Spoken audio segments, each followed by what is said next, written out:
स्वागत है आप सभी का Vijay Singh study group channel में।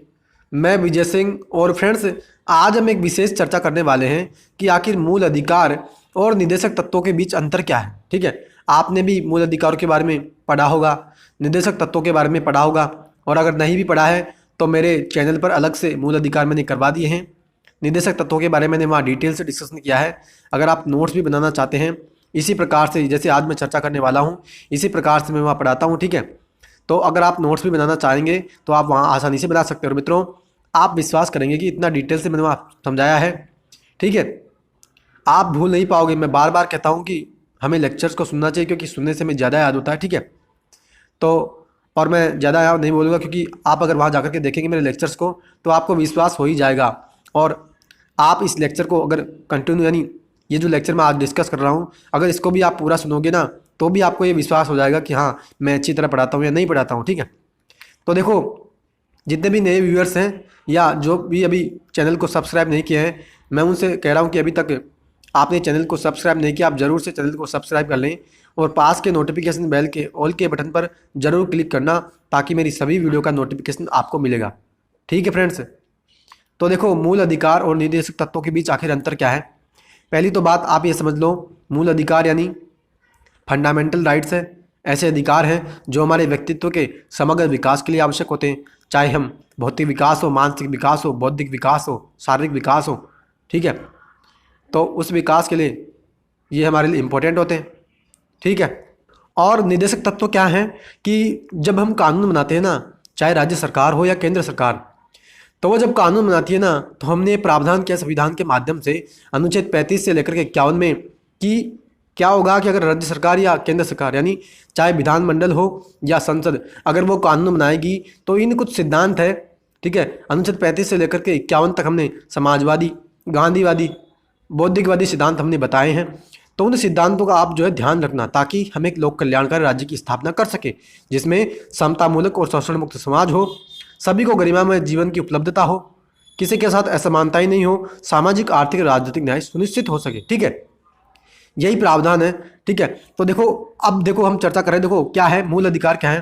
अनुच्छेद 12 से लेकर के हम 35 में मूल अधिकारों की चर्चा करते हैं और निदेशक तत्वों में हम अनुच्छेद 35 से लेकर के 51 की बात करते हैं। पहली तो आप ये बात याद रखना। दूसरी कि ये नकारात्मक है, जैसा कि राज्य को कुछ मसलों पर कार्य करने से प्रतिबंधित करते हैं। यानी नकारात्मक का मतलब है कि ये राज्य पर जो है प्रतिबंधित कुछ पाबंदियां लगाते हैं।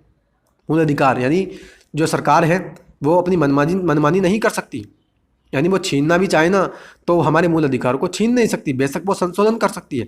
लेकिन वही मूल ढांचे की बात आ जाती है फिर केशवानंद भारतीवाद की 1973 में जो आया कि आप भैया क्या करना, बिल्कुल आप मूल अधिकारों में संशोधन तो कर सकते हो, लेकिन आप मूल अधिकारों में संशोधन करोगे ना तो आप मूल ढांचे को किसी प्रकार का नुकसान नहीं पहुंचाएंगे।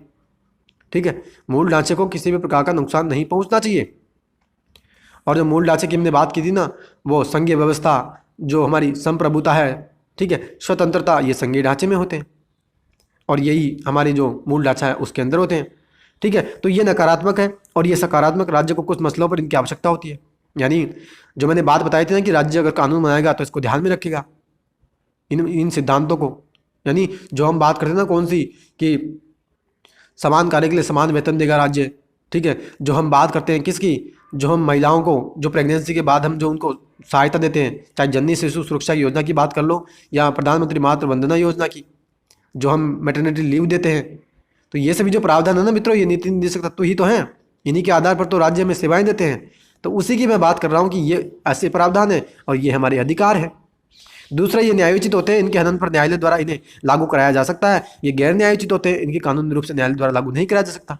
यानी जो मैंने आपसे बात कही है क्या, कि ये न्यायोचित मतलब, न्यायोचित का मतलब है अगर इसका हनन हो, यानी मूल अधिकारों का अगर उल्लंघन हो तो हम जा सकते हैं सीधे सुप्रीम कोर्ट अनुच्छेद 32 के तहत और रिटें वहाँ पर जाकर के जारी करवा सकते हैं। और कौन सी, जो हम बात करते हैं अधिकार परीक्षा परमादेश, ठीक है, अधिकार परीक्षा परमादेश, बंदी प्रत्यक्षीकरण, उत्प्रेषण, प्रतिषेध, ये पांचों रिटें हम जाकर के जारी करवा सकते हैं जैसा आपका मामला बनता है।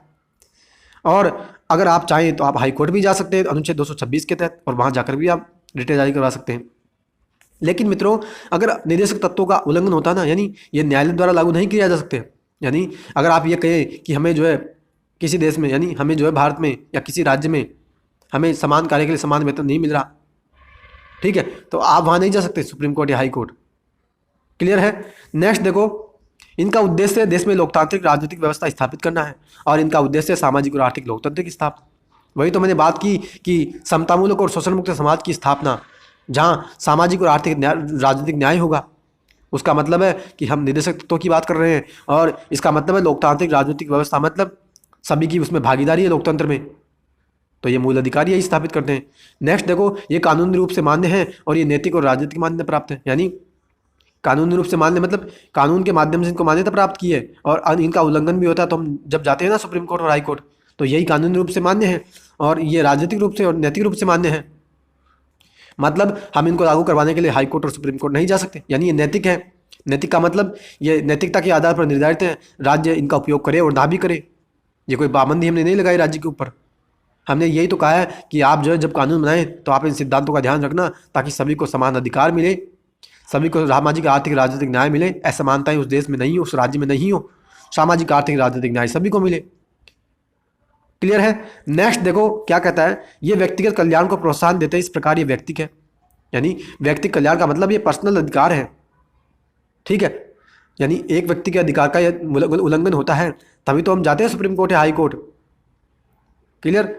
और ये समुदाय के कल्याण को प्रोत्साहित करते हैं, इस तरह समाजवादी है। यानी मान लीजिए कि अगर मान लो राज्य विधानमंडल या संसद है, उसने ये प्रावधान कर दिया कि हाँ हम जो है महिलाओं को मैटरनिटी लीव देंगे, तो क्या एक महिला को ही थोड़ी देगा वो, कि एक महिला को उसने जो है मैटरनिटी लीव दिया, उसने तो सभी के लिए कर दिया ना ये प्रावधान।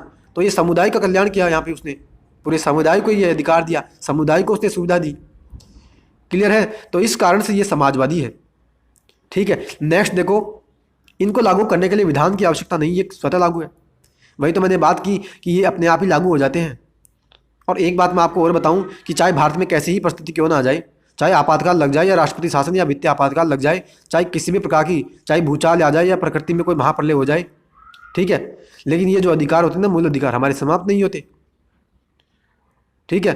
केवल और केवल मैंने आपको ये भी बात बताई है क्या कि हमारे अनुच्छेद 20, ठीक है, अनुच्छेद 20 और 21 के जो मूल अधिकार हैं वो किसी भी परिस्थिति में नहीं समाप्त होते। 20-21 तो हमारे किसी भी परिस्थिति में समाप्त नहीं होते, हमें बने रहते हैं। यानी प्राण और देह की स्वतंत्रता का अधिकार 21 में और अपराधों के लिए दोष सिद्धि के संबंध में संरक्षण, ये दोनों अधिकार हमारे हर एक परिस्थिति में रहते हैं, बने हुए। बस आपातकाल हमारे लगते हैं तो अनुच्छेद 19 के जो मूल अधिकार हैं वो हमारे निलंबित किए जाते हैं, और वो भी युद्ध या बाह्य आक्रमण के आधार पर, सशस्त्र विद्रोह के आधार पर। तो हम जो हमारे मूल अधिकार वो हम निलंबित करते ही नहीं अनुच्छेद 19 के। और 20 और 21 तो प्रत्येक परिस्थिति में, यानी 20 और 21 के अधिकार जो है वो तो प्रत्येक परिस्थिति में बने रहते हैं, यानी वो तो समाप्त ही नहीं होते। तो इसी कारण से इनको लागू करने के लिए हमें कोई कानून बनाने की आवश्यकता नहीं है, ये अपने आप लागू होते हैं। और इन्हें लागू करने के लिए विधान की आवश्यकता होती है, ये स्वतः लागू नहीं होते। वही तो मैंने कहा कि अगर मान लो आपको किसी भी प्रकार की राज्य को सुविधा देनी है, यानी जो आरक्षण ही देना, यानी आरक्षण के अलावा जो हम बात करते हैं ना किसकी, बेरोजगारी भत्ते की, मान लो राज्य ने ये कहा कि हम बेरोजगारी भत्ता देंगे, तो वो लागू करने के लिए उसको कानून भी तो बनाएगा। तो ये जो है लागू करने के लिए इनको जो है स्वतः लागू नहीं होते, इनको लागू करना पड़ता है। ठीक है। और देखो नेक्स्ट करा अंतिम बात, न्यायालय इस बात के लिए बाध्य है कि किसी भी मूल अधिकार के हनन की विधि को वह गैर संवैधानिक और अवैध घोषित करे। क्या जो अनुच्छेद 13 की हम बात करते हैं कि अगर मान लो संसद ने और राज्य विधानमंडल ने ऐसा कानून बना दिया है कि वो कानून जो है राज्य के लोगों के अधिकारों का हनन कर रहा है, ठीक है, उनकी स्वतंत्रता को छीन रहा है, उनको गरिमापूर्ण जीवन जीने का उनको जो अधिकार मिला है वो उसको छीन रहा है, तो फिर हमारी सुप्रीम कोर्ट या हाई कोर्ट क्या करेगी? हमने उसको न्यायिक समीक्षा की शक्ति दी है, यानी जुडिशियल रिव्यू का हमने जो अधिकार दिया उसके माध्यम से वो अनुच्छेद 13 का प्रयोग करेगी और उस कानून को जो है वो गैर संवैधानिक यानी अनकॉन्स्टिट्यूशनल और इलीगल घोषित कर देगी, यानी वो कानून समाप्त हो जाएगा। तो ये प्रावधान जो है ना मित्रों, हमारे संविधान निर्माताओं ने बहुत ही अच्छा किया है। ऐसे ही तो हम जो है, ऐसे ही थोड़े ना अम्बेडकर जी को संविधान के निर्माता कहते हैं, बहुत सोच समझ करके तो हमने कहा है। ठीक है। नेक्स्ट देखो क्या कहता है, निदेशक तत्वों का उल्लंघन करने वाले किसी विधि को न्यायालय असंवैधानिक और अवैध घोषित नहीं कर सकता, यद्यपि विधि की वैधता को इस आधार पर सही ठहराया जा सकता है कि उन्हें निदेशक तत्वों को प्रभावित करने के लिए लागू किया गया। यानी मित्रों क्या कि मान लो, वही तो मैंने बात की थी ना क्या, कि अब बेरोजगारी भत्ता है या जो मैटरनिटी लीव है उसको देने के लिए राज्य ने कानून बनाया, ठीक है, तो उस कानून को हम जो है फिर नलीफाई यानी गैर संवैधानिक नहीं घोषित कर सकते, क्योंकि वो वहाँ पे जो है वो सुविधा दे रहा है, वो कोई गलत काम नहीं कर रहा, उसने किसी प्रकार का अधिकार का उल्लंघन नहीं किया। ठीक है। तो इस कारण से फिर मित्रों वहाँ जो है सुप्रीम कोर्ट या हाई कोर्ट उसको असंवैधानिक या गैर संवैधानिक या अवैध घोषित नहीं कर सकता। क्लियर है। तो आई होप कि मित्रों मैंने आपको सरल शब्दों में समझाने का भरपूर प्रयत्न किया है।